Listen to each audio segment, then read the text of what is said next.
किसी व्यक्ति विशेष में आप निर्णय ले लीजिएगा। एक आदमी बोल देगा कि हाँ ले लीजिए, समाज को कोई दिक्कत नहीं है, कोई समाज का ठेकेदार हो सकता है। अब दादा जो मूड में है, जो एक्शन में है, आप सरों के बाद देखेंगे हम लोग कि दादा आदिवासी समाज को कितना लाइक करते हैं, कितना प्यार देते हैं, कितना आशीर्वाद देते हैं। सरकार हम आदिवासियों को, हमारे बातों को नहीं सुन रहे हैं, जिसके कारण तमाम आदिवासी में आक्रोश का माहौल है। हमको मालूम है कि दादा इसमें लगे हुए हैं, शायद किसी को मालूम है कि नहीं हम नहीं जानते हैं, मगर हमको पूरा विश्वास है कि माननीय हेमंत सोरेन जी चुप नहीं है। कल सरना स्थल में बैठक हुआ, तमाम जगह से संगठन के लोग आए हैं, सबका अपना अपना विचार भावना है।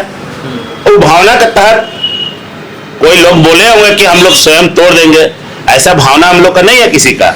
हम लोग विचार रूप से चाहते हैं कि दादा का अगुवाई में सरना स्थल बड़ा हो और जो मांग है उसमें पहल हो। रैंप हटाने को लेकर के पिछले महीनों से लगातार आदिवासी समुदाय आंदोलनरत है और वो कह रहा है कि इस रैंप को हटा दिया जाए। हमारा सरना स्थल के सामने से जो है यह रैंप आ रहा है, जिसके कारण सरूल पूजा के दौरान जो लाखों की जनसंख्या में लोग यहाँ पर शोभा यात्रा में पहुंचते हैं, उन लोगों को कठिनाइयों का सामना करना पड़ेगा। लगातार आंदोलन जो है ये कहीं ना कहीं सिलसिलेवार जारी है। हमारे साथ बातचीत करने के लिए इस आंदोलन का प्रतिनिधित्व कर रहे हैं सूरज टोपो है, सामाजिक कार्यकर्ता है। दादा, सबसे पहला सवाल हमारा यह रहेगा कि आप लोगों ने यह ऐलान कर दिया है कि अब आदिवासी समुदाय खुद से उस सरना स्थल के सामने से रैंप को तोड़ करके हटा दिया जाएगा। आखिर ये इस ऐलान के पीछे का क्या कारण है, क्यों आप लोगों को यह ऐलान करना पड़ा? देखिए, सबसे पहले तो लंबे समय से हमारे आदिवासी का धार्मिक स्थल सरना स्थल का सामने जो फ्लाईओवर बना है, उसको लेकर तमाम आदिवासी संगठन, आदिवासी मूलवासी भाई बहन संघर्ष कर रहे हैं और इस सरकार से अपने सरना स्थल को बचाने के लिए गुहार भी लगा रहे हैं। कहीं ना कहीं इस राज्य का सरकार हम आदिवासियों को, हमारे बातों को नहीं सुन रहे हैं, जिसके कारण तमाम आदिवासी में आक्रोश का माहौल है। और माननीय हेमंत सोरेन जी खुद आदिवासी हैं और हम लोग जानते हैं कि सुलझे हुए व्यक्ति हैं, हम लोग जानते हैं, इसीलिए तो तमाम आदिवासी लोग मिलकर उनके चुनाव में मदद किया और इस राज्य का मुखिया बनाने में अहम भूमिका निभाया। मगर कहीं ना कहीं आज ऐसा कौन सा परिस्थिति है कि माननीय हेमंत सोरेन, जिसको हम लोग दादा भी कहते हैं, और दादा आज आदिवासी के धार्मिक स्थल जो बर्बाद हो रहा है उसमें पहल नहीं कर रहे हैं। सबसे दुख हमारे समाज की इस बात का है। शायद दूसरे पार्टी का मुख्यमंत्री होते हैं तो हम लोग तो और जन आक्रोश दिखाते हैं, मगर कहीं ना कहीं अबुआ राज का बेटा आदरणीय हेमंत सोरेन के खिलाफ हम लोग ज्यादा कुछ करने का भी मूड में नहीं है। सिर्फ छोटा से मांग है हम लोग का कि जो रेम उतरा है सरना स्थल का भावना को देखते हुए और आदिवासी समाज का भावना को देखते हुए वो ब्रिज का निर्माण थोड़ा सा आगे बढ़ाकर सरना स्थल को बड़ा कर दीजिए। आज देख लीजिए कि आदिवासी का जहां भी सरना स्थल है एकदम सीमित जगह में है और सभी जात धर्म का छोटा जमीन दिखता है, देखते देखते हुए एकड़ों में तब्दील हो जा रहा है उन लोगों का समाज के लिए, मगर आदिवासी समाज का चीज बड़ा होने के वजूद छोटा हो जा रहा है। तो मांग है दादा से, निवेदन है, आग्रह है कि दादा समय रहते हुए, अब तो सरूल भी आ गया, अब तो वो होगा भी नहीं, मगर ऐसा कुछ कर दीजिए कि जो लाखों का संख्या हमारा सरना स्थल में माँ बहन उपास प्यास करके जाएंगे, पहान जाएंगे, पनभोरा जाएंगे, श्रद्धालु जाएंगे, ऐसा कुछ उपाय कर दीजिए कि भगदड़ ना हो और किसी का जान माल का हानि भी ना हो। यही आग्रह है हेमंत से। और जो डीपीआर आने वाला, हमको मालूम है कि दादा इसमें लगे हुए हैं, शायद किसी को मालूम है कि नहीं हम नहीं जानते हैं, मगर हमको पूरा विश्वास है कि माननीय हेमंत सोरेन जी चुप नहीं है, इसमें पहल कर रहे हैं। आपको सूरज जी, जब आपको पता है, इसके बावजूद भी आप लोग सड़क पर आंदोलन कर रहे हैं, पुतला दहन कर रहे हैं, 100 यात्रा निकाल रहे हैं, खुद की समाज की हंस जगाई कर रहे हैं, लोग हंस रहे हैं कि देखो आपस में आदिवासी समुदाय लड़ रहा है, खुद आपस में मर कट रहा है, आखिर इसकी जरूरत क्यों आन पड़ी है? देखिए, सब कुछ आप ये बताइए कि घर का गार्जियन कौन होता है? बाप होता है। बाप होता है। तो मेरा दुख तकलीफ का बाप को नहीं बोलकर पड़ोसी को बोलने जाएंगे? हम तकलीफ में हैं, तो मेरा गार्जियन कौन है इस राज्य का? आदरणीय बड़े भाई हेमंत सोरेन जी। तो मेरा पीड़ा को तो हम अपना गार्जियन, अपना बाप को बताएंगे कि हमारे साथ ये दिक्कत है। तो वही रूप में हम लोग दादा को बताने का काम किए। अब दादा जो मूड में है, जो एक्शन में है, आप सरोल के बाद देखेंगे हम लोग कि दादा आदिवासी समाज को कितना लाइक करते हैं, कितना प्यार देते हैं, कितना आशीर्वाद देते हैं। और जहां तक रेम कभी का सवाल है कि जितने आदिवासी कल सरना स्थल में बैठक हुआ, तमाम जगह से संगठन के लोग आए हैं, सबका अपना अपना विचार भावना है। वो भावना के तहत कोई लोग बोले होंगे कि हम लोग स्वयं तोड़ देंगे, ऐसा भावना हम लोग का नहीं है किसी का। हम लोग विचार रूप से चाहते हैं कि दादा का अगुवाई में सरना स्थल बड़ा हो और जो मांग है उसमें पहल हो, उसमें पहल हो। अच्छा, एक दिन में तो वो ब्रिज बना नहीं, जब ब्रिज बनने की प्रक्रिया शुरू की गई, जमीन अधिग्रहण किया गया होगा, समाज के लोगों से आपत्ति पत्र मांगा गया होगा जरूर। क्या आप लोगों ने आपत्ति पत्र दिया था कि इस तरीके से सरना स्थल के सामने से ब्रिज बनाया जाना चाहिए, ऐसा कुछ आप लोगों ने दिया? पहले तो आप बता दीजिए कि डीपीआर बनता है और किसी का सरना स्थल या मस्जिद मंदिर का जमीन अधिग्रहण होता है किसी विकास के, आप ही के लोगों ने किसी का मेरा बात सुनिए ना सर। किसी विकास को करने के लिए मान लिया मस्जिद का जमीन आ गया या मंदिर का आ गया, तो सार्वजनिक रूप से अखबार के माध्यम से बताया जाता है कि नहीं बताया जाता है कि किसी व्यक्ति विशेष में आप निर्णय ले लीजिएगा। एक आदमी बोल देगा कि हाँ ले लीजिए, समाज को कोई दिक्कत नहीं है।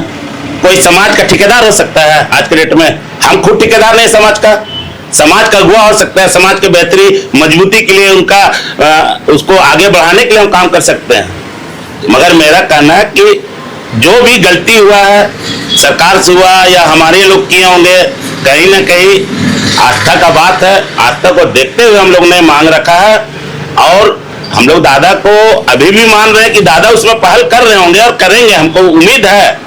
ऐसा बात नहीं कि सूरज जी, तो आप लोग किसको जिम्मेवार मान रहे हैं? जो रैंप सरना स्थल के सामने उतार दिया गया है, आप सीधे तौर पर कह रहे हैं कि कोई समाज का ठेकेदार नहीं हो सकता है, तो सीधे तौर पर कौन है निशाने पर? किसके ऊपर आप लोगों का संदेश है? जो अगुवाई किया होगा वही समाज का ठेकेदार हो सकता है, क्योंकि संपत्ति तो पूरे आदिवासी समाज का है। एक आदमी का सूरज टपको नहीं हो सकता है।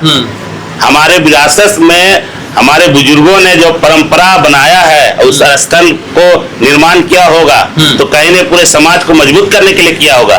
एक आदमी तो नहीं किया उस स्थल का निर्माण, उसमें कितना लोग आदिवासी जुड़े होंगे तब जाकर सरना स्थल बना होगा। तो हमारा कहना कि सूरज टपको बोलेगा कि हम ये किए हैं, ये किए, गलत बात है, समाज करता है। तो हमारा आपका चैनल के माध्यम से आग्रह है सरकार को कि अगुआ सरकार है, हम लोग स्वीकारते हैं और दादा सुलझे हुए व्यक्ति भी है, ये भी हम जानते हैं। दादा का मन में कुछ ना कुछ चल रहा है, इसको भी हम लोग को देखेंगे। मगर हम लोग का निवेदन था कि सरूल नजदीक है, जो रेम के पास मट्टी है, मेन गेट के पास मट्टी है, उसको सरूल तक हटा दिया जाए और उसके बाद जो आपका नया डीपीआर बन रहा है, सुनने में आया है, उस डीपीआर के तहत आगे बढ़ाकर सरूल शोभा यात्रा का जो जगह है पुल के नीचे, उस जगह खाली रहने से क्या होगा कि आने वाले दिनों में जो भीड़ का संख्या बढ़ेगा, कम से कम ब्रिज में भी लोग श्रद्धालु लाइन लग जाएंगे। आप लोगों ने एक और ऐलान किया था कि सरूल पूजा के दिन अगर यहाँ से मिट्टी नहीं हटाया गया, रैंप नहीं हटाया गया, तो काला पट्टा लगा करके हम लोग सरूल शोभा यात्रा में जो है सो निकल करके आएंगे। क्या वो डिसीजन पर आप लोग कायम है? उसी तरीके से आप लोग सरूल यात्रा में सामने दिखाई देंगे या फिर आप लोगों का क्या डिसीजन है? देखिए, आक्रोश पूरे समाज में है और समाज जब आक्रोश में रहता है तो ठीक है, निश्चित रूप से हमारा सरूल त्योहार है, आदिवासी समाज का पवित्र त्योहार है, जिसको हम लोग नए साल के रूप में देखते हैं। और इस नए साल के बाद हम लोग नए नए काम का भी शुरुआत करते हैं। आदिवासी समाज में शादी ब्याह भी होता है, अन्न धन जमीन खरीदारी बिक्री होता है, गाड़ी घोड़ा भी किनते हैं। इसको हम लोग पूर्ण रूप से बोले तो 1 जनवरी के बाद आदिवासी का त्योहार यही है जो नया साल हम लोग मानते हैं। हम लोग देखिए जल जन जमीन का पुजारी है। आज सरूल हम लोग क्यों मानते हैं? जो धरती में उगने वाला फल फ्रूट, जो नए फल के सीजन हो रहा है, उसको हम लोग ग्रहण नहीं करते हैं। पहले उस सरूल के माध्यम से उस चीजों को अपने अर्चना पूजा पाठ से हमारे देवी देवता को चढ़ाते हैं, उसके बाद आदिवासी समाज इसको खाता है, कटहल जो कि जितना भी फल फ्रूट है ना। तो मेरा कहना है कि अब तो नहीं होने जा रहा है रेम का साफ सफाई, तो अब तो प्रशासन अपना अंडर में ले लिया, शोभा यात्रा अच्छा होगा। ब्लैक झंडा निकलेगा कि लाल झंडा निकलेगा, सब अपने स्तर से निकालेंगे, जहाँ की प्रोसेशन अपने स्तर से निकालेंगे। मगर हमारा कहना कि हमारा चीज नहीं बचेगा तो हम तो कहीं ना कहीं आक्रोश तो दिखाएंगे। किनको दिखाएंगे आक्रोश? मान लीजिए हमको तकलीफ है तो हम अपना बाप को नहीं बोलेंगे, अपने घर के गार्जियन को नहीं बोलेंगे, तो हम पड़ोसी को नहीं बोलने जाएंगे। तो कल जो निर्णय लिया गया कि समाज खुद से रैंप को तोड़ देगा, तो क्या सूरज टोपो उनका व्यक्तिगत और राय मान रहे हैं, या फिर समाज का डिसीजन था कि खुद से रैंप तोड़ दिया जाएगा, या फिर भ्रम फैलाया जा रहा है इसको लेकर? देखिए, उस बैठक में 40 से ऊपर संगठन के अध्यक्ष लोग आए हुए थे और सबका विचार अपना अपना रखने का अंदाज है। और उस अंदाज में कोई लोग बोल दिए होंगे कि ब्रिज को अपने से तोड़ेंगे, तो ये देखने वाला चीज है। अब अभी फिर बैठक जारी है, बैठक में लास्ट निर्णय जो आएगा वही निर्णय को समाज मानेगा और उसी के आधार पर अपने हक अधिकार को लड़ाई लड़ेगा। कितना तारीख को बैठक? अब बैठक का भी तिथि अभी थोड़ा देरी में सबका व्हाट्सएप में चल जाएगा, उसी के हिसाब से मतलब हम लोग को डेट अभी मालूम नहीं है, और उसके कल भी हो सकता है। और जो लास्ट बैठक होगा उसी में निर्णय होगा कि सरकार के साथ हम लोग चलें या समाज के साथ चलें या खुद से हम लोग हटाने का प्रयास करेंगे। तो इस समय आने पर दिखेगा। अभी मेरे तरफ से ऐसा कुछ पहल नहीं है कि हम उस रैंप को छूने जा रहे हैं। रैंप को छूने जा रहे हैं तो सरना स्थल के सामने से जो रैंप हटाने की मांग, एक मिनट बोलने दीजिए, खत्म कर दीजिए। तो सरना स्थल के सामने से रैंप हटाने की मांग को लेकर के जो आदिवासी समुदाय सड़क पर आंदोलन कर रहे हैं, सीधे तौर पर पुतला दहन कर रहे हैं, 100 यात्रा निकाल रहे हैं, सरकार के खिलाफ में सड़क पर है, और उनका एक ही मांग है कि सरना स्थल के सामने जो रैंप है उस रैंप को हटा दिया जाए, हम और कुछ नहीं चाहते हैं। इसको लेकर के कई एक प्रकार के टिक्का टिप्पणी भी हुआ, राजनीतिकरण से जोड़ करके देखा गया, कहा गया कि राजनीति की जा रही है। ऐसे में समाज की ओर से जब 25 तारीख को एक बैठक की गई उसी सरना स्थल में, तो वहां से कुछ बातें भी निकल करके आई। 40 संगठनों के अगुवा उसमें शामिल हुए। कुछ लोगों ने कहा कि रैंप को हम खुद से अब तोड़ करके हटा देंगे। अब देखने वाला बात यह होता है कि रैंप को समाज के लोग हटाते हैं या फिर सरकार जो पहल कर रही है, जो नया डीपीआर बनाई जा रही है, उस डीपीआर का इंतजार यह समाज करती है। इस पर भी हम आपको अपडेट देंगे। तब तक के लिए दीजिए इजाजत। जोहार।